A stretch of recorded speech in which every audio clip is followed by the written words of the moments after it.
Musab voice کے معزز ناظرین السلام علیکم۔ تو آپ سے گزارش ہے کہ ویڈیو کو آخر تک دیکھیں، شکریہ۔ تو چلیے دوستو شروع کرتے ہیں۔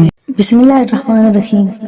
نبی کریم صلی اللہ علیہ وسلم کی پیدائش پر رونما ہونے والی واقعات۔ کیونکہ شام کا ایک یہودی عیس مکہ سے کچھ فاصلے پر رہتا تھا۔ وہ جب بھی کسی کام سے مکہ آتا وہاں کے لوگوں سے ملتا تو ان سے کہتا بہت قریب کے زمانے میں تمہارے درمیان ایک بچہ پیدا ہوگا، سارا عرب اس کے راستے پر چلے گا، اس کے سامنے ذلیل اور پست ہو جائے گا، وہ عجم اور اس کے چہروں کا بھی مالک ہو جائے گا، یہی اس کا زمانہ ہے۔ جو اس کی نبوت کے زمانے کو پائے گا اور اس کی پیروی کرے گا وہ اپنے مقصد میں کامیاب ہوگا۔ جس خیر اور بلائی کی وہ امید کرتا ہے وہ اس کو حاصل ہوگی، اور جو شخص اس کی نبوت کا زمانہ پائے گا مگر اس کی مخالفت کرے گا وہ اپنے مقصد اور آرزوؤں میں ناکام ہوگا۔ مکہ معظمہ میں جو بھی بچہ پیدا ہوتا وہ یہودی اس بچے کے بارے میں تحقیق کرتا اور کیا ابھی وہ بچہ پیدا نہیں ہوا۔ آخر جب نبی کریم صلی اللہ علیہ وسلم اس دنیا میں تشریف لائے تو عبد المطلب اپنے گھر سے نکل کر اس یہودی کے پاس پہنچے۔ اس کی عبادت گاہ کے دروازے پر پہنچ کر انہوں نے آواز دی، عیس نے پوچھا کون ہے؟ انہوں نے اپنا نام بتایا، پھر اس نے پوچھا تم اس بچے کے بارے میں کیا کہتے ہو؟ اس نے انہیں دیکھا پھر بولا ہاں تم ہی اس کے باپ ہو سکتے ہو، بے شک وہ بچہ پیدا ہو گیا ہے جس کے بارے میں نے تم لوگوں سے کہا کرتا وہ ستارہ آج طلوع ہو گیا ہے جو اس بچے کی پیدائش کی علامت ہے، اور اس کی علامت یہ ہے کہ اس وقت اس بچے کو درد ہو رہا ہے، یہ تکلیف اسے 3 دن رہے گی اور اس کے بعد یہ ٹھیک ہو جائے گا۔ راہب نے جو یہ کہا تھا کہ بچہ 3 دن تک تکلیف میں رہے گا تو اس کی تفصیل یہ ہے کہ آپ نے 3 دن تک دودھ نہیں پیا تھا، اور یہودی نے جو یہ کہا تھا کہ ہاں آپ ہی اس کے باپ ہو سکتے ہیں، اس سے یہ مراد ہے کہ عربوں میں دادا کو بھی باپ کہہ دیا جاتا تھا۔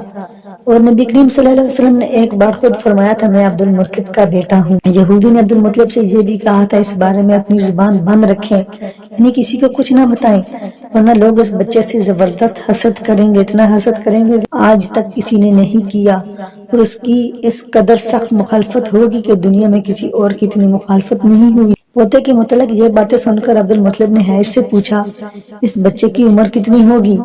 یہودی نے اس سوال کے جواب میں کہا اگر اس بچے کی عمر طبی ہوئی تو بھی 70 سال تک نہیں ہوگی، بلکہ اس سے پہلے ہی یہ 61 یا 63 سال کی عمر میں وفات ہو جائے گی، اور اس کی اوسط عمر بھی اتنی ہوگی۔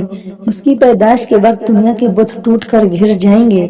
یہ ساری علامات اس یہودی نے گزشتہ انبیاء کی پیشن گوئیوں سے معلوم کی تھی، سب بالکل سچ ثابت ہوئی۔ قریش کے کچھ لوگ عمرو بن نفیل اور عبداللہ بن عجش وغیرہ ایک بت کے پاس جایا کرتے تھے، یہ اس رات بھی اس کے پاس گئے جس رات آپ صلی اللہ علیہ وسلم کی پیدائش ہوئی۔ انہوں نے دیکھا وہ بت اوندے منہ گرا پڑا، ان لوگوں کو یہ بات بری لگی، انہوں نے اس کو اٹھایا سیدھا کر دیا مگر وہ پھر گر گیا، انہوں نے پھر اس کو سیدھا کیا اور پھر الٹا ہو گیا۔ ان لوگوں کو بہت حیرت ہوئی، یہ بات بہت عجیب لگی۔ تب اس بت سے آواز نکلی یہ ایک ایسے بچے کی پیدائش کی خبر ہے جس کے نور سے مشرق اور مغرب میں زمین کے تمام گوشے منور ہو گئے ہیں۔ بت سے نکلنے والی آواز نے انہیں اور زیادہ حیرت زدہ کر دیا۔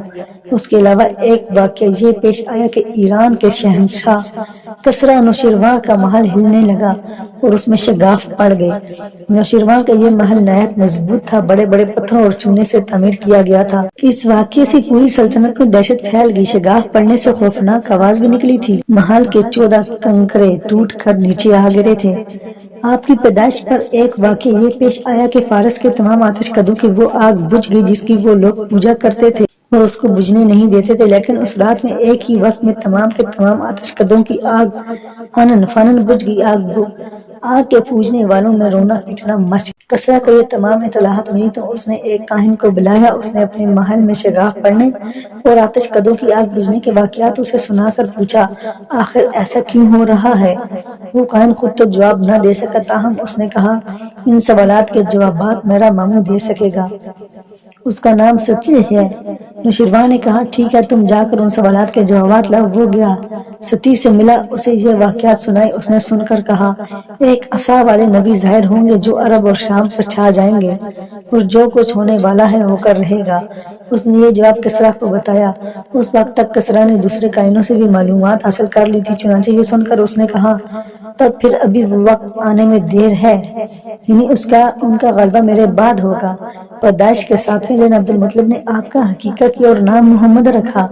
عربوں میں اس سے پہلے یہ نام کسی کا نہیں رکھا گیا تھا۔ قریش کو یہ نام عجیب سا لگا، چنانچہ کچھ لوگوں نے عبد المطلب سے کہا، اے عبد المطلب، کیا وجہ ہے کہ تم نے اس بچے کا نام اس کے باپ دادا کے نام پر نہیں رکھا بلکہ محمد رکھا، اور یہ نام نہ تمہارے باپ دادا میں سے کسی کا ہے نہ تمہاری قوم میں سے کسی کا ہے؟ عبد المطلب نے انہیں جواب دیا، میری تمنا ہے کہ آسمانوں میں اللہ تعالیٰ اس بچے کی تعریف فرمائے اور زمین پر لوگ اس کی تعریف کریں۔ محمد کے معنی ہے جس کی بہت زیادہ تعریف کی جائے۔ اسی طرح والدہ کی طرف سے آپ کا نام احمد رکھا گیا۔ احمد نام بھی اس سے پہلے کسی کا نہیں رکھا گیا تھا۔ مطلب یہ کہ ان دونوں ناموں کی اللہ تعالیٰ نے حفاظت کی اور کوئی بھی یہ نام نہ رکھ سکا۔ احمد کا مطلب سب سے زیادہ تعریف کرنے والا۔ علامہ سیلی نے لکھا ہے کہ آپ احمد پہلے ہیں اور محمد بعد میں، یعنی آپ کی تعریف دوسروں نے بعد میں کی۔ اس سے پہلے آپ کی شان یہ ہے کہ آپ اللہ تعالیٰ کی سب سے زیادہ حمد و ثنا کرنے والے ہیں۔ پرانی کتابوں میں آپ کا نام احمد ذکر کیا گیا ہے۔ اپنی والدہ کے بعد آپ نے سب سے پہلے صوبیہ کا دودھ پیا۔ صوبیہ نبی کریم صلی اللہ علیہ وسلم کے چچا ابو لہب کی باندی تھی۔ ان کو ابو لہب نے آپ کی پیدائش کی خوشی میں آزاد کر دیا تھا۔ صوبیہ نے آپ کو چند دن تک دودھ پلایا۔ انہی دنوں صوبیہ کے ہاں اپنا بیٹا پیدا ہوا تھا۔ آپ کی والدہ نے آپ کو صرف 9 دن تک دودھ پلایا۔ ان کے بعد صوبیہ نے پلایا۔ پھر دودھ پلانے کی باری حضرت حلیمہ سعدیہ رضی اللہ عنہا کی آئی۔ حضرت حلیمہ سعدیہ رضی اللہ عنہا اپنے بستی سے روانہ ہوئی۔ ان کے ساتھ ان کا دودھ پیتا بچہ اور شوہر بھی تھے۔ حضرت حلیمہ سعدیہ رضی اللہ عنہا دوسری عورتوں کے بعد مکہ میں داخل ہوئی۔ ان کا خچر بہت کمزور مریل تھا۔ ان کے ساتھ ان کی کمزور اور بوڑھی اونٹنی تھی، وہ بہت آہستہ چلتی تھی۔ ان کی وجہ سے حلیمہ سعدیہ رضی اللہ عنہا قافلے سے بہت پیچھے رہ جاتی تھی۔ اس وقت بھی ایسا ہی ہوا، وہ سب سے آخر میں مکہ میں داخل ہوئی۔